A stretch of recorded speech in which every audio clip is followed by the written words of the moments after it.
Então, pessoal, boa tarde. Então, a gente vai aqui começar a semana 7, começando o segundo bloco. Vocês passaram pela primeira prova, espero que todo mundo tenha ido bem. E essa semana eu vou falar para vocês do controle do metabolismo por PPARs, que é uma família de proteínas que a gente vai descrever durante essas aulas, tá? Bom, para quem não lembra de mim, eu sou o Davi. Essa é a primeira aula full que vocês vão ter comigo nesse bloco, tá bom? Então, vamos para a aula.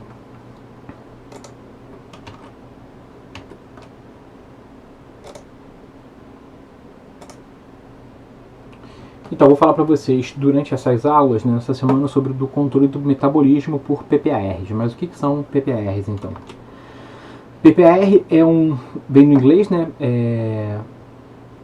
Peroxisome Proliferate Activated Receptors, ou os receptores ativados por proliferador de peroxissomos, tá?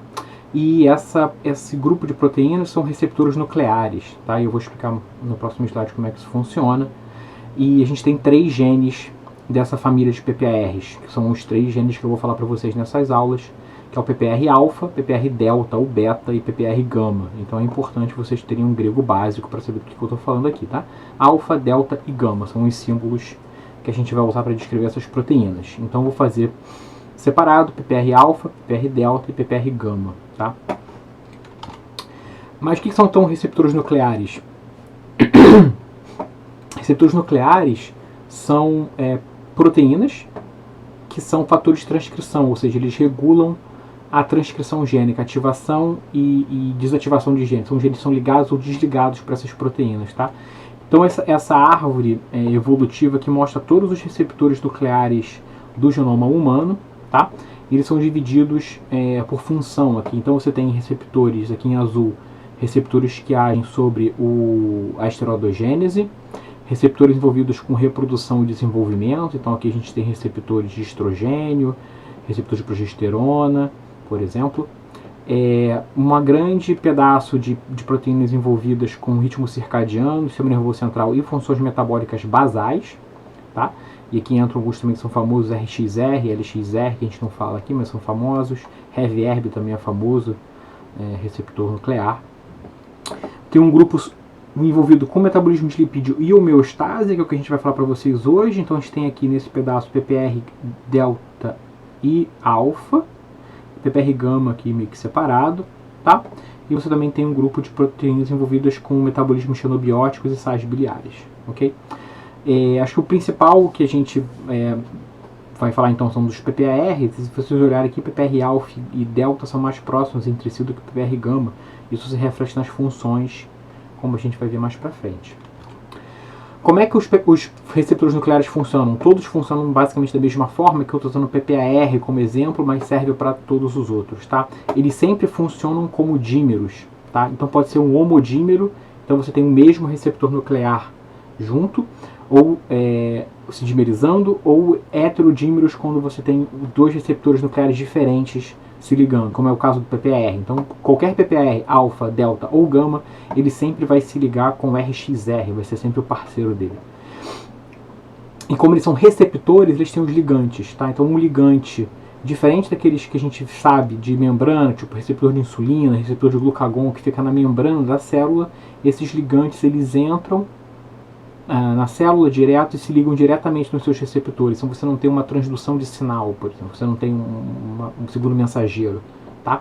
Por isso que eles são chamados de receptores nucleares. Embora não necessariamente eles sejam no núcleo, o ligante ele não liga na membrana, ele passa direto e se liga num receptor que está dentro da célula, ou no citoplasma ou no núcleo realmente, tá?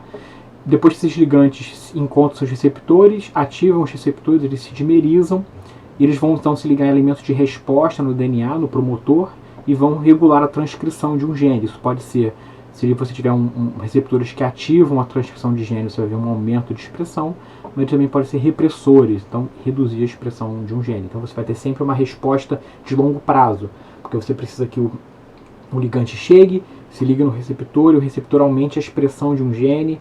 Esse gene então vai ser traduzido ou transcrito em RNA, depois traduzido em proteína, então essa resposta pode levar um tempo para acontecer, diferente de um receptor de membrana, que você tem uma ativação muito mais rápida, tá? Então, falando de PPAR alfa, que é o nosso primeiro PPR, que o primeiro PPR foi descoberto, ele era de fato, o receptor ativado por proliferador de peroxissomos, tá? Então, esses receptores eles são ativados por proliferadores de peroxissomos, então tem aqui vários desses proliferadores de peroxissomos, tá? O que um proliferador de peroxissomo faz? Como o nome diz, prolifera peroxissomos. Então, isso indica que esse receptor está envolvido com a ação catabólica, tá? Os peroxissomos estão envolvidos com catabolismo de ácidos graxos, de cadeia muito longa, tá? Então, isso já dá um indício de que essas proteínas, o PPR-alfa vai estar envolvido com catabolismo de lipídios principalmente, tá? Então, você tem aqui vários compostos proliferadores de peroxissomos, todos eles ativam o PPAR, e aqui então a gente tem um ensaio para mostrar a ativação do receptor. Então aqui está vendo a atividade de um gene regulado por PPAR-alfa, e se vocês olharem aqui pela concentração, quando você coloca diferentes ligantes desse PPAR, você vê que quanto que está em log, né, alguns são muito potentes, ativam rapidamente o gene com uma concentração mais baixa, outros você precisa de uma concentração maior para ativar, mas de qualquer modo você tem todos eles são capazes de ativar o PPR-alfa, tá, e aumentar a transcrição dos seus genes alfa. Então quem é o ligante natural de PPR-alfa são ácidos graxos poliinsaturados, tá? Então os ácidos graxos poliinsaturados, quando liberados na circulação, eles entram através de um transportador CD36 no interior da célula, e eles vão se ligar então no PPR-alfa, como eu falei. PPR-alfa se liga então com o seu dimeriza, com o seu parceiro RXR, e aí depois ele recruta uma outra grama de proteínas que não vem ao caso, se liga nos seus elementos de resposta a PPAR, tem essa sequência aqui, está no promotor do gene, e você vai ter então a regulação de diferentes genes envolvidos com metabolismo de lipídio, que é o que a gente vai explorar na aula agora, tá? Então, aqui mostrando que de fato são os PUFAs, que são os ligantes naturais de PPAR-alfa, então esse é um trabalho mais antigo. Então aqui você tem um ligante artificial, que é um proliferador de peroxissomo super potente, que eu mostrei antes para vocês, tem uma ativação super alta de PPAR-alfa, e se você coloca diferentes ácidos graxos saturados, ou com radical álcool aqui no final, ou ácido graxo insaturado, você vê que os ácidos graxos insaturados têm uma capacidade muito maior de ativar PPAR-alfa, tá?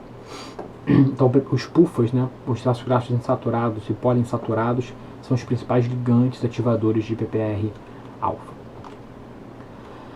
Aonde que esses receptores são expressos, tá? Aqui tem um heatmap, tá, que mostra os diferentes tecidos onde foram coletadas as amostras, para a gente olhar a expressão em RNA dos receptores, tá? E aqui os diferentes receptores que eu mostrei lá naqueles primeiros slides para vocês, todos eles, mas o que interessa para a gente são os PPARs, tá? O alfa primeiro. Então, se a gente olhar o PPAR-alfa, ele está principalmente expresso em tecido adiposo, tá aqui é tecido adiposo marrom, tecido adiposo branco, coração e fígado, tá? Então, quanto mais escuro, quanto mais vermelho aqui, maior a expressão do gene, tá? Então, fígado aqui. PPR-delta está muito expresso em músculo e intestino, tá? E o PPR-gama está muito expresso no tecido adiposo. Então, aqui o PPR-delta aqui bastante expresso no intestino, diferentes porções do intestino, tá? Estômago também, e músculo. E se a gente olha tecido adiposo, o PPR-gama, tecido adiposo também está lá bastante expresso. Tecido adiposo branco, tecido adiposo marrom, tá? Se a gente tem então um PPR, lembra disso que vai ser importante, que o PPR-alfa, muito expresso tecido adiposo e fígado, vai dar uma ideia das funções dessa proteína no metabolismo que a gente vai olhar agora para frente. Então a principal função do PPR-alfa é a beta-oxidação, tá? Então ele regula a beta-oxidação. Então a gente está medindo aqui a atividade de beta-oxidação nesse trabalho. Quando você tem ativação do PPR-alfa, você tem um aumento significativo da beta-oxidação nesse modelo. E se a gente olha, se a gente faz então um camundongo nocaute para PPR-alfa, ou seja, ele não tem a expressão dessa proteína, tá? Ele não tem PPR-alfa, a gente vê mudanças significativas no fígado desse animal. Então a gente está vendo aqui um animal com uma dieta comum, o fígado dele é dieta comum, e um camundongo que comeu uma dieta rica em ácido graxo saturado. Tá? Se ele é normal, né, ele tem a expressão de PPAR, você não consegue ver muita diferença. Mas se ele não tem PPAR e você dá uma dieta rica em gordura para ele, rapidamente você vê que o fígado fica com uma cor mais esquisita. Tá? Fica cheio de gordura no fígado gordo, esteatótico. Se a gente corta esse fígado aqui e olha na microscopia, a gente consegue ver as gotas de gordura, que são essas mais vermelhinhas aqui. Tá? E mesmo que você deixe esse camundongo em jejum, tá? Você não consegue ter uma redução significativa da quantidade de gordura presente. Então ele tem uma incapacidade ou uma dificuldade de metabolizar essas gorduras, porque o processo de beta-oxidação está menos ativo. Então se a gente olha quais são os genes regulados em relação à beta-oxidação, a gente consegue ver que você tem genes envolvidos com beta-oxidação, acetil-CoA-oxidase, desaturase de cadeia média, tá? De ácido graxo. Então, se a gente dá uma dieta rica em gordura com fenofibrato, que é um fármaco usado como ativador de PPR-alfa, você vê que ele sempre aumenta em relação ao controle, que são as barras brancas. E também, se a gente olha a CPT1, se vocês lembrarem da primeira aula que eu dei para vocês, primeira semana, CPT1 é o regulador básico, é a etapa limitante da beta-oxidação, tá? Que permite que os ácidos graxos entrem na mitocôndria. Então, a gente tem um aumento graduado, dose dependente em relação à quantidade de agonista de PPR gama, de PPR alfa, desculpa, que você dá para a célula. Então, voltando ao PPAR, o camundongo knockout para PPR alfa, eles têm mudanças metabólicas importantes devido à dificuldade que esse camundongo tem de fazer beta-oxidação. Tá? Então, se a gente olha, a primeira coisa que a gente consegue ver, desculpa a qualidade da figura, não consegui uma figura melhor no trabalho, a gente tem um aumento dos níveis plasmáticos de ácidos graxos. Tá? Por quê? Então, se vocês olharem aqui, o camundongo knockout, que é o camundongo em jejum, o camundongo controle, você tem um aumento significativo da quantidade de ácidos graxos no plasma, porque o tecido adiposo está fazendo lipólise para fornecer esses ácidos graxos para o fígado, fazer beta-oxidação. Mas o camundongo knockout para PPR tem muito mais ácido graxo plasmático, porque a lipólise não está impedida, ele continua fazendo lipólise, mas a beta-oxidação está. Então o fígado não consegue usar esses ácidos graxos, então a quantidade de ácido graxo no plasma aumenta. A gente também tem uma redução dos níveis plasmáticos de corpos cetônicos, também um efeito da falta de beta-oxidação. Se vocês lembrarem da primeira semana, quanto mais beta-oxidação você faz no fígado, maior a geração de corpos cetônicos. Então, como esse camundongo não consegue fazer beta-oxidação, a beta-oxidação está prejudicada, o nível de corpos cetônicos também é reduzido. Então aqui o camundongo controle, no jejum tem um monte de corpos cetônicos no plasma, mas esse camundongo knockout tem menos. E você também tem uma redução significativa do glicogênio hepático. Tá? Então o glicogênio hepático desse camundongo é muito menor. Por quê? Como ele não consegue fazer beta-oxidação, ele depende de carboidrato como fonte de energia. Então o nível de glicogênio dele normalmente é mais baixo. Uma outra função importante que esse camundongo, que o PPR-alfa tem, é na gliconeogênese. Tá? Então você precisa de PPR-alfa para regular a gliconeogênese. Então se você pega esse mesmo camundongo knockout para PPR-alfa e deixa ele em jejum, tá? Quando o camundongo controle mantém a glicemia dele num jejum mais prolongado, o camundongo knockout não consegue manter a glicemia. Então depois de 15 horas ele já está hipoglicêmico. Tá? Então você precisa de PPR-alfa, também tem uma função importante na manutenção da glicemia através da gliconeogênese. Você também tem uma função importante no ciclo da ureia, ele é importante para reduzir a velocidade do ciclo da ureia, tá? Isso é importante no jejum prolongado, para você manter suas proteínas musculares, não ter uma super degradação das proteínas musculares. Tá? Então, enquanto um camundongo alimentado tem uma quantidade de ureia alta no sangue, tá? O normal no sangue, quando você faz jejum prolongado, a ureia diminui no camundongo controle, mas não diminui no camundongo knockout. Você continua com bastante ureia, porque o ciclo da ureia não é inibido, tá? Pela falta. O PPR-alfa inibe o ciclo da ureia. Como você não tem PPR-alfa, o ciclo da ureia continua ativo e logo o nível de ureia continua alto, como se o camundongo não estivesse fazendo jejum. Né?